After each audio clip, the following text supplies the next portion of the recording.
everyone looks at actors, and obviously we know the showbiz element of acting, but I think what we don't get to see as the audience is all of the things that you're talking about. Acting is life altering. The more I act, the more I find out about myself. The more I find out about myself, the more challenges I put on myself. The more challenges I put on myself, the harder I want to work. The harder I want to work, the more difficult emotionally it gets, because you raise the stakes, and that affects and impacts on your relationships with your family, all aspects.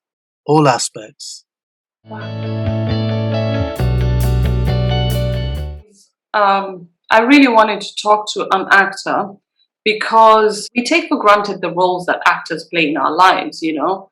We watch them, you don't really think too hard about their journey, like what is the craft, what sacrifices have you made, what inspired you to be an actor, what impact do you want your work to have. Like, there's so much we don't really know about actors, so that's why I wanted to talk to you. Yeah, it's interesting you mentioned that. I mean, it's interesting because in terms of life and how important my craft is in the world, I would say that nurses, doctors, they're high up on the scale. But as an actor, I like telling stories and bringing stories to people as authentically as I can. There's a passion to it. Right. There's a passion to it for me. You know, there's a desire to tell that story well, whether it be on voiceovers, for radio, on treading the boards, the theatre, TV or film. But in order to get to that level, professional level, I would say it takes your whole life. It takes, because we're learning all the time. And from the very first day I walked in through the Academy Drama School doors to now, I'm learning. You know, every role that I've had, I'm learning. And I don't think, if I'm being honest, it doesn't get any easier. Wow. The challenges just get harder. Right. Well, there are different challenges.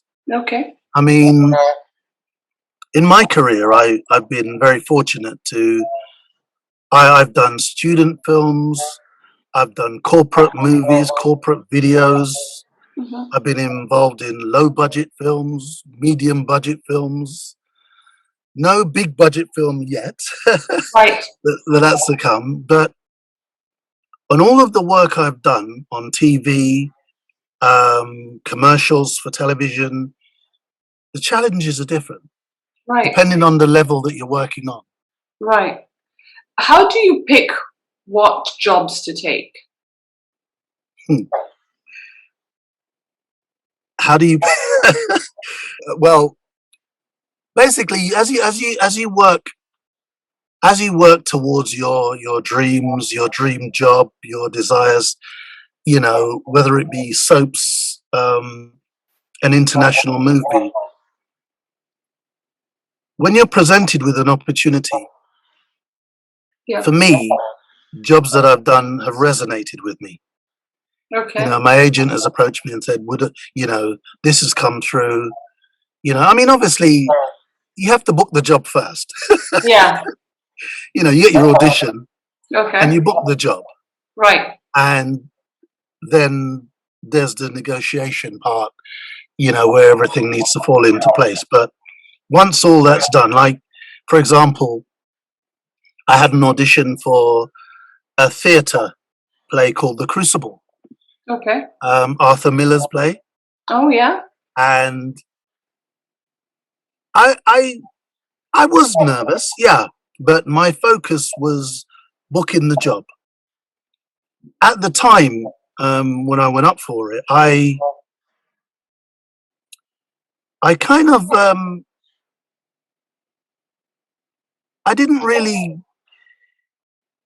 go overboard with the desire at that point because I hadn't booked a job in a while.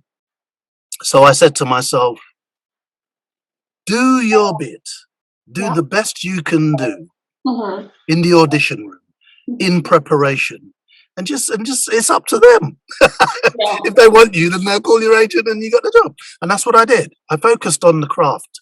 Sometimes it can be a bit dangerous, especially if it's a known play Okay. or a known role. Yeah. You don't want to do too much research, as in, you don't want to watch. I don't really want to watch who did it before me because I don't want it to influence my portrayal of the character. Right. Because within my portrayal of the character, I'm searching for my truth Mm. within the scope of the character. Right. But I want to bring Patrick McKenzie slant to that character. Mm. You know, if it's Batman, if it's 007, but I want Patrick McKenzie to be 007. I don't want Patrick McKenzie to be Sean Connery 007 because Sean Connery is an icon, he's unique. But I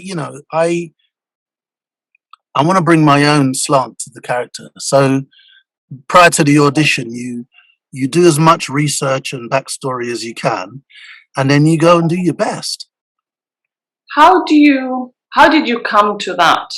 I think for young people who want to be actors, how do you come to I want it to be Patrick McKenzie's take on a role? How do you get to know that? Wow, that's a good question. I remember doing a vlog, um, which is currently on YouTube, and for some actors, well, I mean, I'll speak from my personal experience. Okay. You grow. Hmm. I mean, it's one of those things where you get an opportunity, you book your very first job, and then directors, producers, they'll have confidence because he's worked before. Right. But then you start to book your own job, and then it's a process. Right. It's a process of working, understanding what you like to do. I mean, some actors, some individuals, they want to be leading men. Hmm. Yeah. Some actors, like me, I'm a character actor. Right. I would like to work in as many different roles as I can. Right. Like, say you're in an episode of Columbo. Hmm. I may be the man that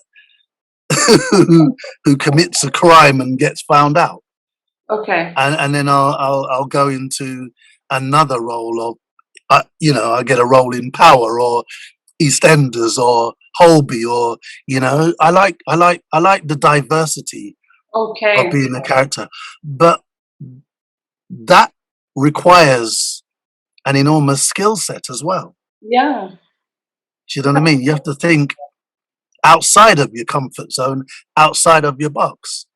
Is But that one what of you the love about acting then? The fact that you feel like you're constantly exercising a muscle. definitely, Uh-huh. definitely. I mean, one of the exercises that we do, many actors do, is apart from constantly training, Yeah. there's workshops that you do at the Actor Centre, and there's acting schools that are running regular workshops. Those are things that keep our tools sharp. Yeah. And I think it behooves any actor who has designs on taking the next step Yeah. on their professional ladder Mm-hmm. to continue working. You know, in lockdown, I've been on Zoom calls, Zoom meetings, Zoom coaching. So Mm. every day you're working on an aspect of your craft, whether it be script analysis, character development. Mm. And when I talk about the craft, I mean, there's a more personal part of all of this. Right. That's you as the individual. Mm-hmm. I mean, one of the things that is becoming more and more prevalent is your mental state of mind. Right. Are you ready for the role? And when you do get the role, how emotionally prepared are you?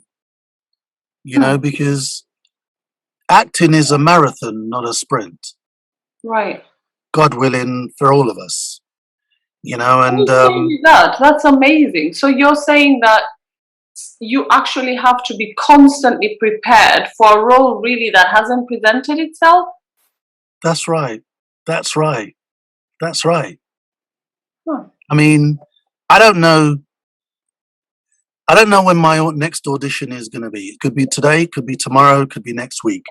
Right. Now, you, as an actor, you need to be able to look at the sides, look at the script, analyze the character, Yeah. analyze the character that you're going up for. Mm-hmm. You know, do your character analysis, look at the script, break it down. You know, there's tools that we're given to help us with that piece of work. And once you've done all of that, you have to put it into practice. Now, these days, that, especially in lockdown, it forms the guise of a self tape, Yeah. because you know we can't go into anybody's office because we're, you know, keeping safe, you know, following government guidelines and wearing masks and stuff. So you set Mm. up you set up your camera at home with your back screen and your studio quality lights, and you do your self tape. Wow. So, you know, as well as just training, there's a number of investments you have to make towards your craft as well. Yeah. You Oh. know, like mine, I build my home studio. I've got to get professional studio quality microphones. I've got to get professional studio sound proofing. Mm-hmm. So, you know, But what about the mindset? So what do you have to do? Like, what kind of rituals, what kind of you've mentioned already reading the script, the sides, doing actors workshops, Zoom calls with other actors to kind of stay inspired, right? But how else do you stay prepped for the role that will present itself? well, for me, this is a daily thing. Mm. And this is a personal thing as well. If you don't believe in yourself, I think it's going to be a challenge to get other people, casting directors, producers, to believe in you. Yeah, So it's about that mindset, right. supplementing that mindset. Mm-hmm. I am ready. I am gifted. I am good enough. Mm-hmm. I am ready. Affirmations? As well as meditations, Mm-hmm. you supplement your foundations with Right. that inner belief, Yeah. that inner determination, that inner drive, you Mm. know, with positivity. Yeah. You know, nobody wants you coming into a casting room and you're not happy. You're not. No, you got. But actors play a lot of negative roles. How do you prepare for a negative role? But that's after you book the job. Oh, okay. It's after you book the job. After you've booked the job, then you have to do what's required for the role. And as I said at the top of the interview, I want this role that I play to be believable. Yeah. You gotta believe me. Yes. You have to believe me. And in order for you to believe me, I have to drill down. I have to drill down into my psyche. I have to drill down into the script. Make those choices believable. Yeah. You know? Yeah. How does it feel for you physically to, because I know, like, for me, when I write, by the end of the write, it's so draining once you've completed a project. How does it feel for you when you've prepared, done the role, and, put everything you had into it? Even if it's, say, a positive role, like if it's a character that is an inspiring character, does it have a physical impact on you? After you've booked the job and done the job. Yes. There's a number of emotions that go through my mind. I mean, booking the job is for me, I've had times where I booked a job and I got emotional because I'm pleased to get the job. Yeah. Euphoria. I'm really happy. And, and then there's the process of rehearsal. For theatre, obviously rehearsal.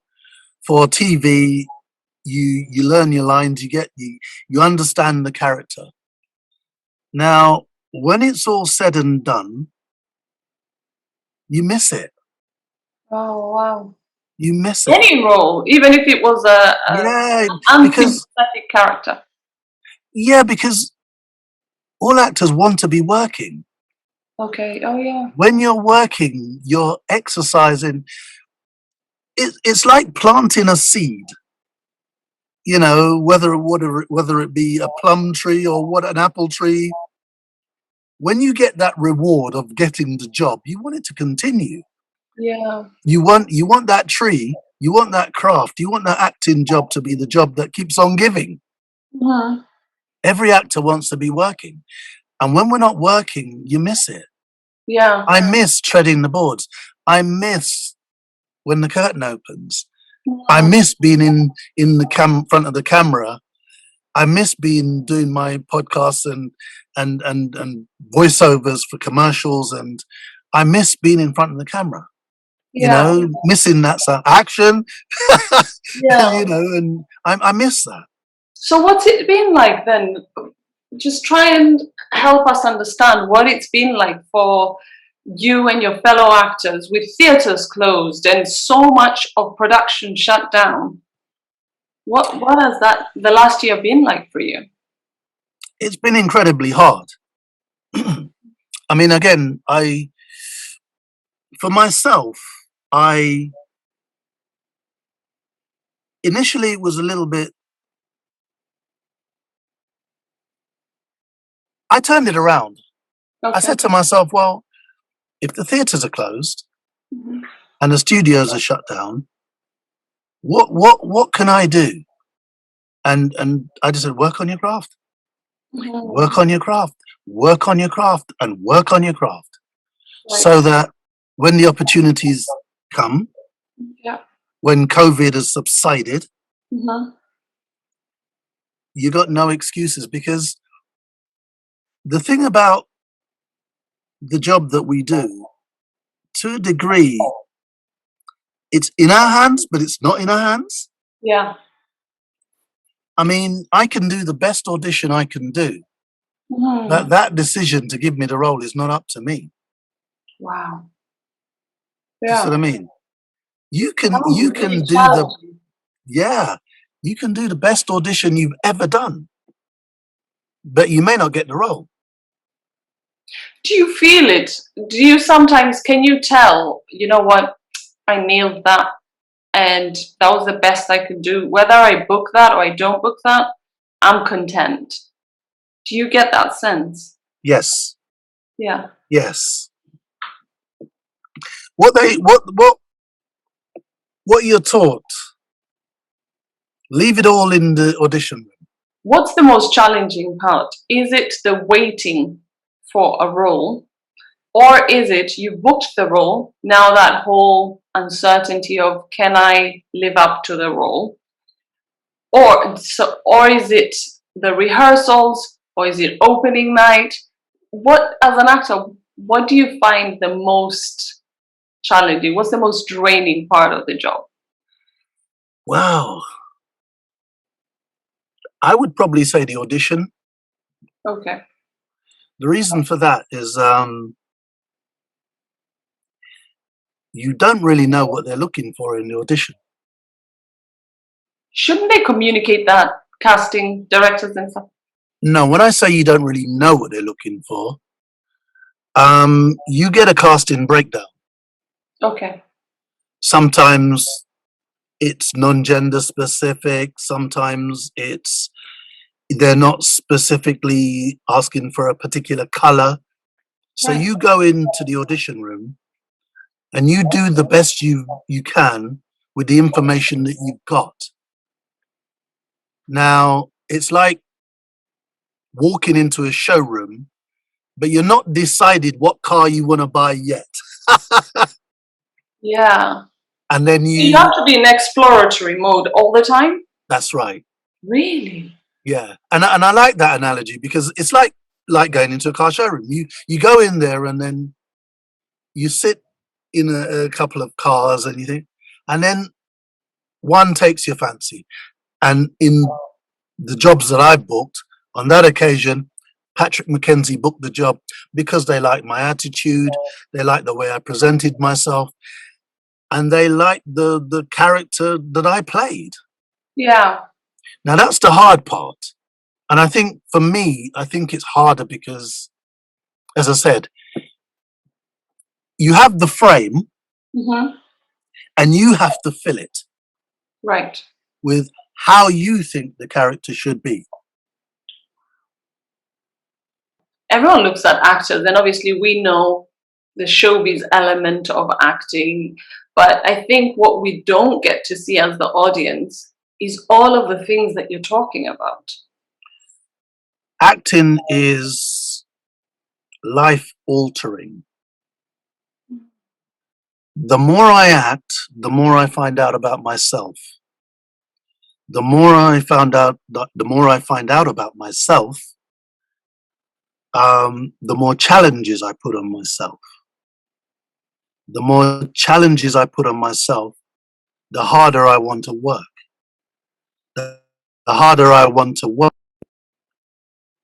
the more difficult emotionally it gets because you raise the stakes, and that affects and impacts on your relationships with your family, all aspects.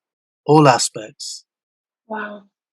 So, can you talk specifically about different roles and talk us through what you just said? So, for example, does it matter which role it is that will stress you this much? Or is it all of the roles? Or do you feel like, okay, I've booked a lot of voiceover. At this point, I feel, I feel pretty confident. I feel pretty relaxed. So when I'm booking lots of voiceover, I'm just kind of in a content frame of mind. But let's say now you have to go for I don't know, a Hollywood film or a huge budget film. Is that what you're talking about? The preparation for that, the doubt, the self-doubt, that's going to have such an impact on your mindset that it then affects your relationships? No. When I said not specifically the job that you've got, the progress of you being an actor. Wow. In order to work at the highest level for yourself, you have to make sacrifices. You have to be single-minded. You can't want to be an actor, but you're not preparing. It's like you're going to be a world-class cyclist, but you pick up your bicycle once a week or once a month. This is an ongoing preparation. Right. every day. You know, if you've got children, like I've got two daughters, and there are times when I I took them along to the auditions. You know, it was Daddy Weekend, and and I Wow. brought them, and I, you know, it was Daddy Week, and I took them along to the audition. Now, you know, as a family man, you know, as a guy with children, you know, those are challenges because Yeah. you don't always have a babysitter, Yes, of and then you may be in a relationship, and you know, you need to devote time course. Yeah. to preparing for the role, and your partner may not understand. Hmm.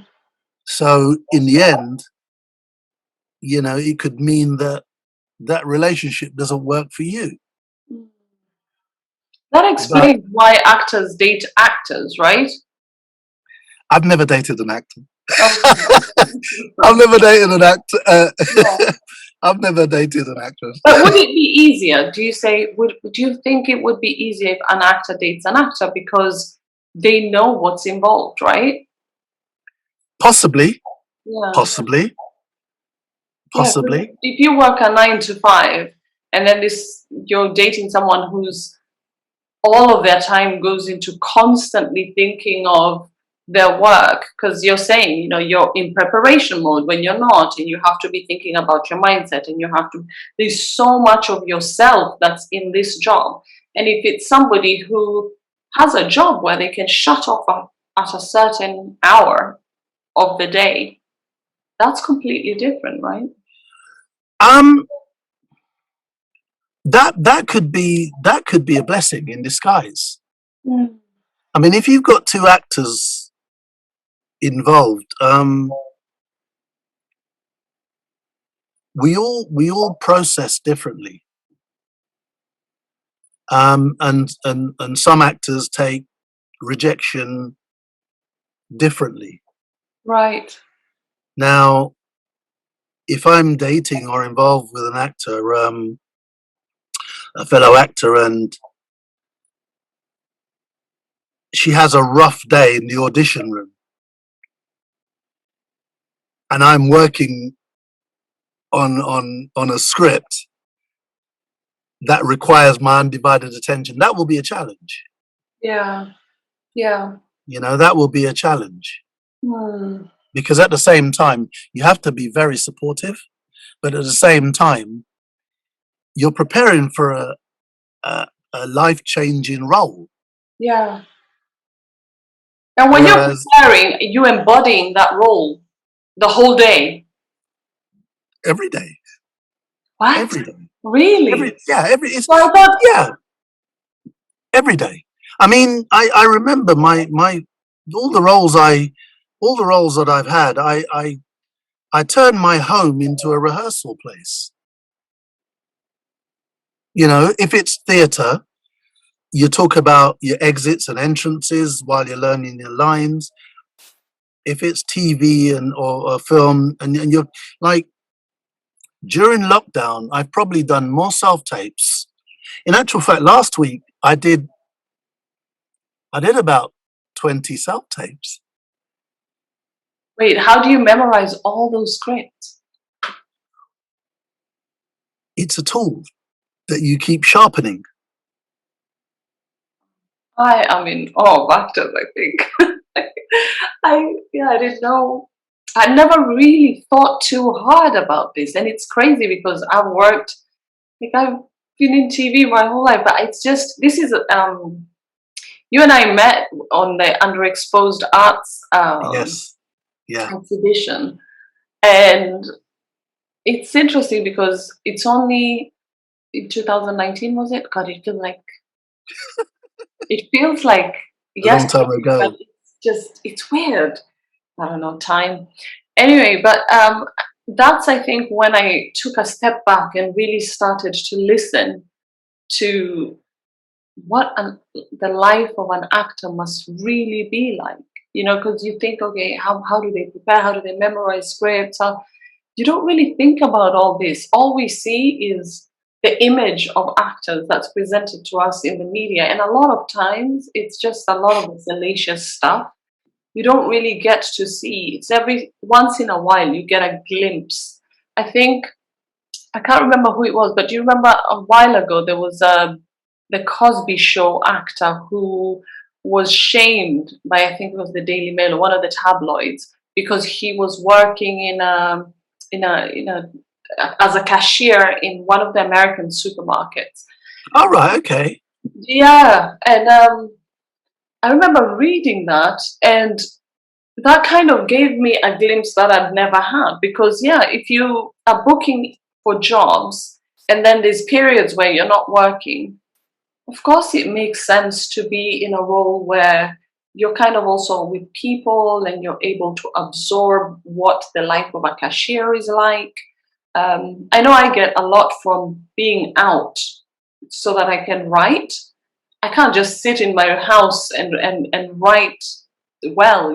So I imagine that that's what it was like. But yeah, there's very little that you understand about the people that are on our screens every day.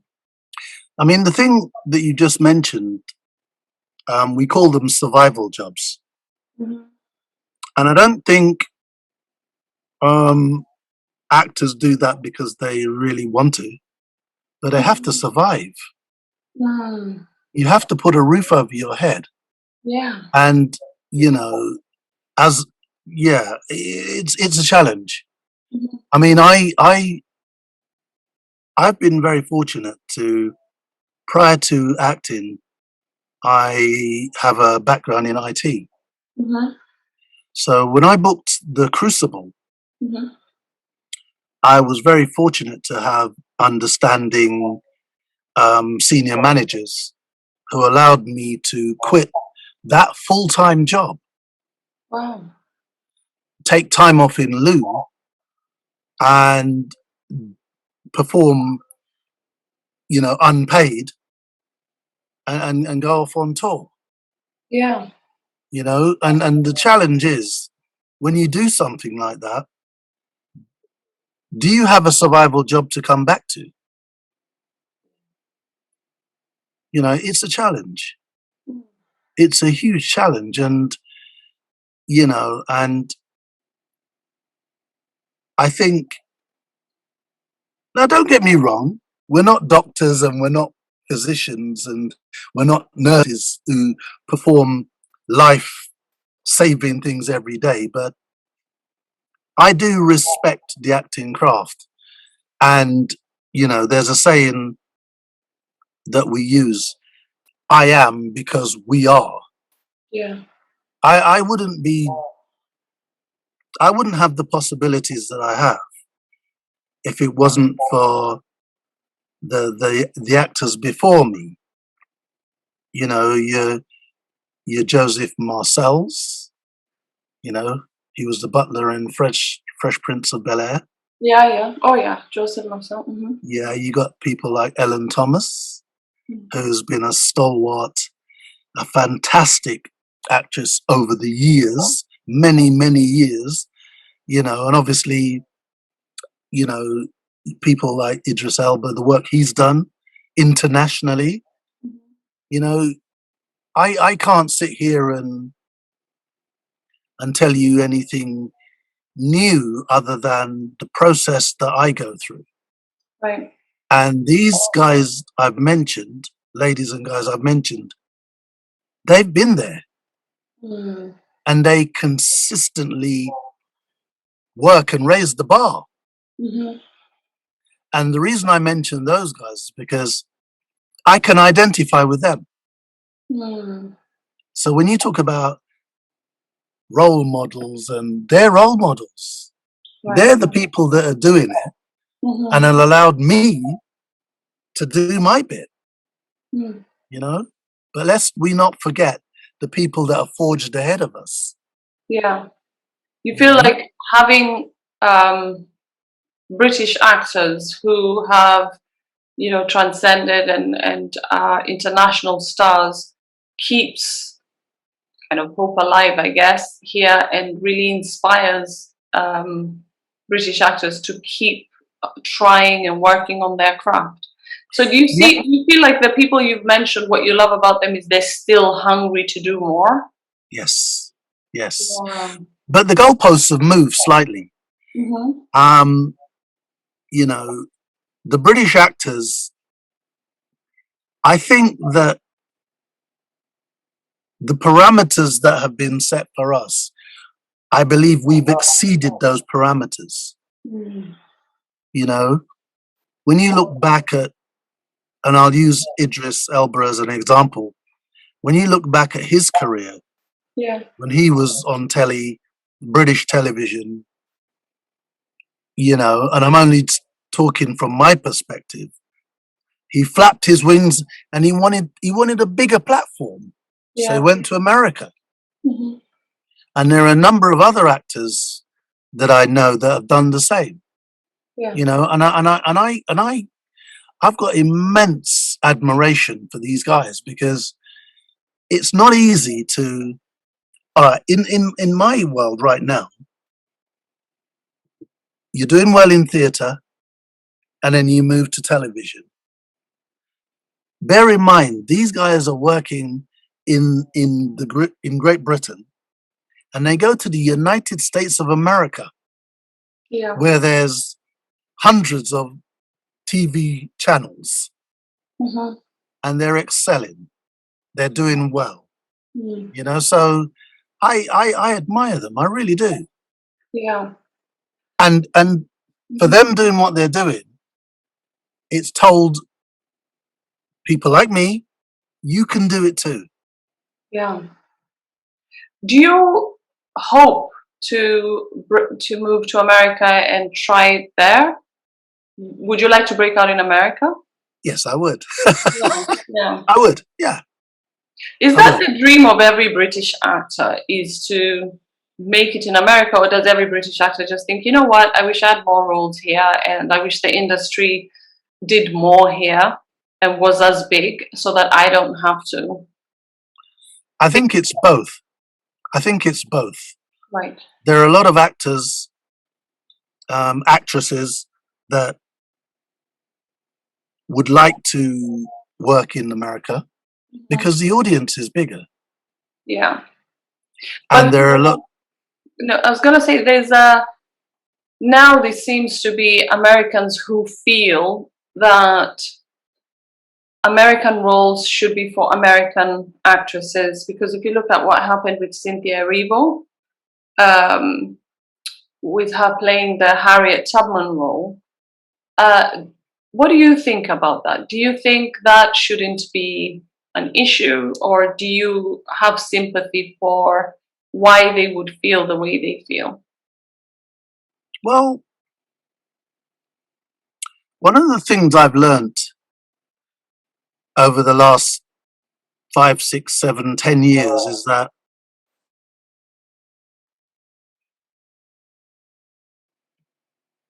I need to focus more on the business aspect of my career. Mm-hmm. And when we talk about British actors working in America, I would say this: if Cynthia is right for the role, Yeah, give her the role. yeah, You know, I, and that's very similar to race, color, and creed. If mm-hmm. you go up for a role and you're right for the role, Yes, but then when I say right for the role, there's a slight caveat in that the people who are casting, they need to stretch their mindset. Like, there are a number of British black actors, male actors, who I believe would fit James Bond very well. right. Can you mention But some? I'll come to that in a second. But will the general public receive a black James Bond?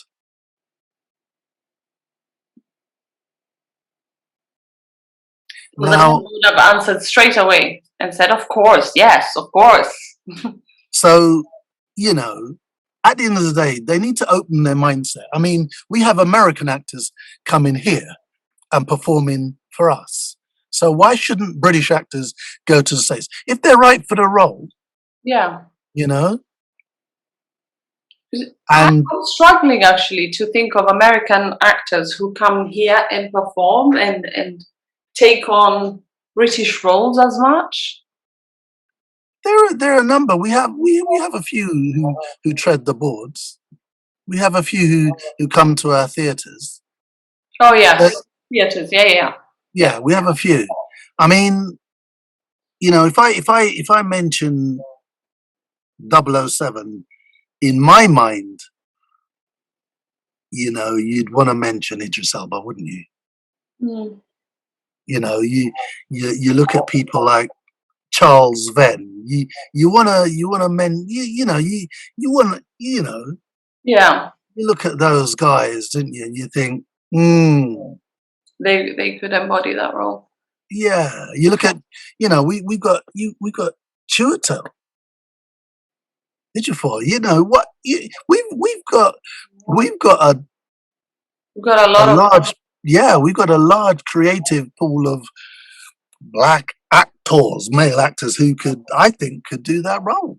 yeah. Why not?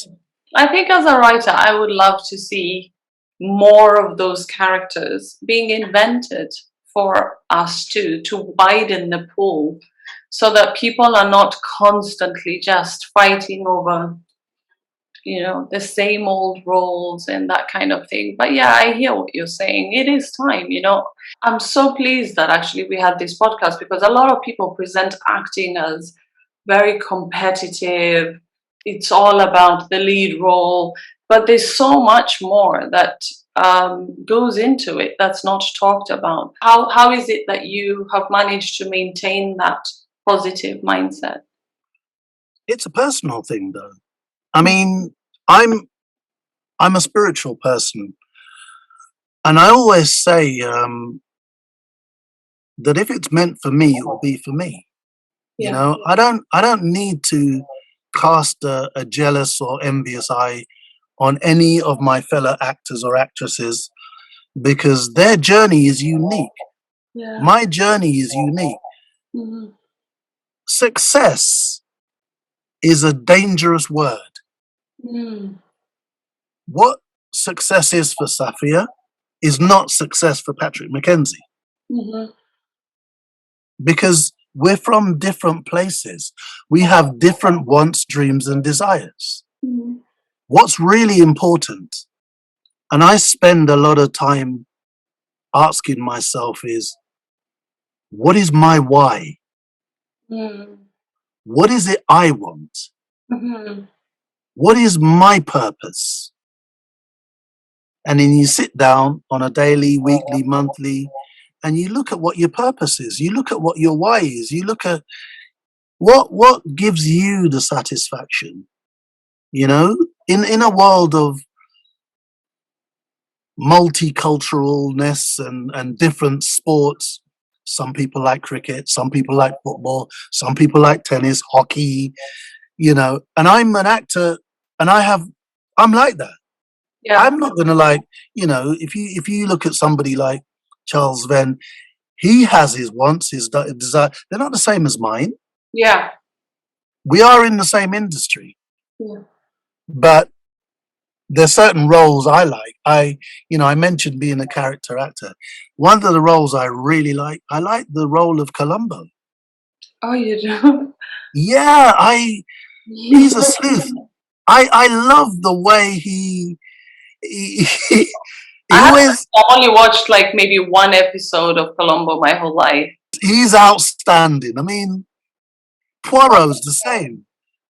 I love the way they break down and they unnerve. They almost silently get to the unnerve the the protagonist and find him out. Has it Find had a reboot? Because I'm thinking of Colombo, what was that, like in the 80s, yeah? probably 70s. Oh, 70s, 80s, earlier than that.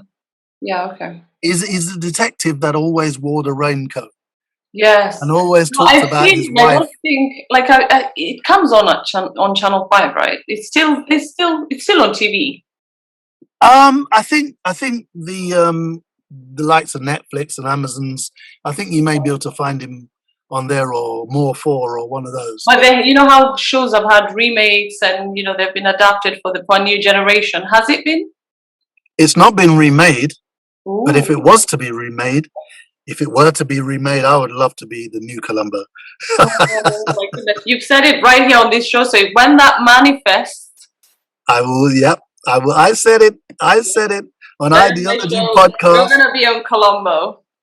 That would be great. Yeah, The- that would be great. I mean, as I said, you got to have that belief of it's personal, though. yeah. Me being optimistic is challenging and a no-brainer, but there's nowhere else. I can't think of any other way to be. Yes. Yeah. You know? And so do you do anything special like visioning your the roles that you want? Yeah, can we talk about that for a second? Yeah, I have my personal vision board Okay. that I look at often, not just every day, but every day. I'm looking at it all the time. Okay. There's things I have on my vision board, like wanting to be in a soap, wanting to voice an animation, places I want to visit, the house I want to live in, the car I want to drive, Hmm. having my name up in lights, that sort of stuff. Yeah. Yeah. And I think encapsulating all of that, Hmm. I think it's important for me to be grounded and to share. Yeah. I've always felt throughout my career, the awards that I've won, the champagne always tastes sweeter when you're drinking it with your friends, Oh. Yeah. when you're sharing it with your friends and loved ones. Mm. It's, although it may seem like an individual journey, I wouldn't be where I am without the help, support, and guidance of my family, friends, and mentors. Hmm. I didn't arrive on my own. Hmm. I mentioned Rudolph Walker. Very early, he pointed me in the right direction. Mm. I remember I mentioned Ellen Thomas earlier on. Very early, in my career, when I was challenged by my own purpose, she put me straight with some sage words of Mm. encouragement. Mm. When you're having a low moment, who can you hit up and kind of just talk to, and then they set you straight? I've got a number of friends that I industry people that I've been very fortunate to call my friends. There are a number. Yeah. I do You have want a to name number. drop? They're like, I'm not gonna name drop, right? I think rather than drop names, if people look at my social media, they'll see who my circle of influence, I like to call these people. The intention behind me asking that question is I feel like there's so much negativity right now in our mainstream media that anything I can ever do to highlight what somebody's done good kind of takes little pot shots at all of that. I I try now, I never used to be like, but I try as much as possible to comment on things. And just because I know the barrage of negativity so much that I want to cut through that, because sometimes what you find is people are so quick to jump on the negative, but when it comes to the positive, most positive people just kind of think, okay, you know what, I'm not going to get involved. But that just leaves the space filled with negativity. You know what I mean? So that's why I'm like, anyone you can shout out, it's, you know. We've got a dearth of talent in the United Kingdom. I mean, just before I will mention some people who've been very influential, but one of the things I'd say about negativity, whatever you do, there'll always be negativity. Yeah. And I think in as an actor, I think what I try and do, not what I try to do, what I do is I distance myself, because I think it's important to surround yourself with constructiveness, Yeah. people who empower, people who, when you look at Bridgerton, Mm-hmm. you know, great show. You Mm-hmm. know, you got Adjua Ando, Yes. Oh, fantastic actress. You yeah. know, and you've got a young lady who's embarking on a career and rising and rising and rising, Ruby Barker. You know, these are people that, if you want to talk about who's in our community, what they're doing, they're fabulous actors, and they don't always get the mentions they should do. And as I mentioned, Ellen Thomas, Donna Kroll, Joseph Marcel, Cyril Neary, Charles Venn. Mm-hmm. And I've got another friend. She's currently in a show in Canada Mm-hmm. called When Calls the Heart, and her name is Natasha Burnett. Now, I don't have to look far Yeah. to be empowered by people who are working. Yeah. You got young men like Amil Amin. You Mm-hmm. know, Mm-hmm. I remember when he was working with Kathy Bates in her show in America. You Right. know, and we need to celebrate the successes. Yeah. Like you said, people are always ready to jump on bandwagons, Yes. negative bandwagons, but I choose the opposite. Mm. I want to celebrate the successes of the unsung people that, because there's lots of positives that we're doing, lots of Yeah. positives. You Yeah. know, I mean, just a few weeks ago, Yeah. Daniel Kaluuya's celebrated Yes. in America, I am. Oscar winner. Mm-hmm. It's been such a journey for him, you know. Like, if you think of how long he's hanging there, he's young, but he's stayed the grind, you know, and you just want that for everybody. Is there a disappointment in your acting world that turned out to be a blessing that you can tell us about? Wow, it's really difficult to say. I mean, I remember very early in my career, I auditioned for Batman, a role in Batman, and I didn't get it. Mm-hmm. I it's easy to say it's a blessing in disguise, but maybe I would say I wasn't ready for that role at the time. Mm-hmm. Was it for the main character? What character was it? No, it was one of the supporting cast. Okay. I was one of the convicts that escaped. So yeah, it was a role that would have excuse me, that I would have been delighted to play. But sometimes everything happens for a reason, I suppose. In what And way? maybe, In what way do you mean you weren't ready for it when you look back? What aspects of that role do you feel like you were not ready for at that time, but maybe now you have the skills for? well, something we touched on earlier, Mm-hmm. mindset, mentality.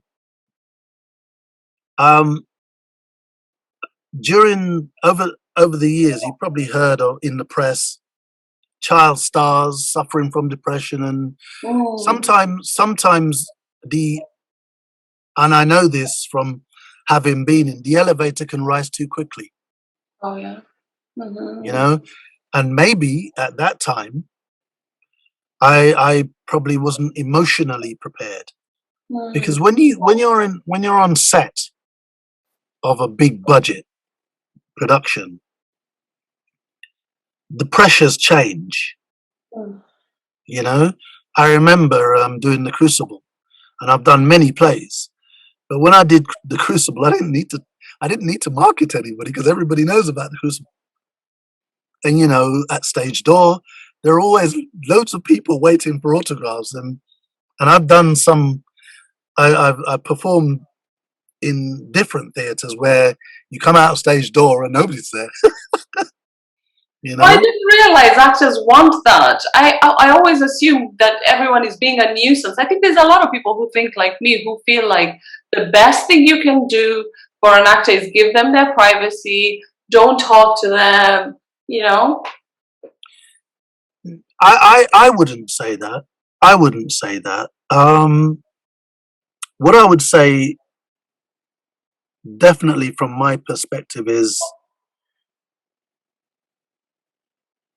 I treasure the people who come and support us in the theatres Oh, I and on love the television. I do. I treasure them, because without their support, I remember early in my career performing in front of 15 people, 20 people, 100 people. If they don't come, if you don't hear they, very similar to what's happened at the minute in the football stadiums. The footballers are playing and there's no supporters. I couldn't imagine performing with no audience. Oh gosh, yeah. So you have to respect and appreciate the audience. Yeah. So when I come out the stage door, if there's 1 million people outside the stage door, I'll sign every single one. Without them, we don't have an audience to perform to. Yeah. So I'm gracious and grateful. Oh, you know what? I've learned something, and I'm gonna change that. Whenever I go now, I'm gonna try and make an effort, and just always stand and at least show. Because I clap really hard until my hands hurt. Whenever That's appreciated. That is appreciated. Yeah. Yeah. Oh, I mean, it's really nice, and it warms the heart to perform in front of people. Yeah. Thank you so much for this opportunity, Patrick. It was really, really, I've really enjoyed this. It's been so easy. Thank you. Yeah. Thank you very much for inviting me on. And it was a pleasure. It's been a pleasure. Hopefully we'll get to do more as you win an award, and as the future we've spoken of manifests, you can come back and you can be like, I know I'm going to celebrate. Well, put it this way. I mean, it would be great, when stuff's popping in my career, they'll hear it first on the Ideology podcast. They'll hear it first.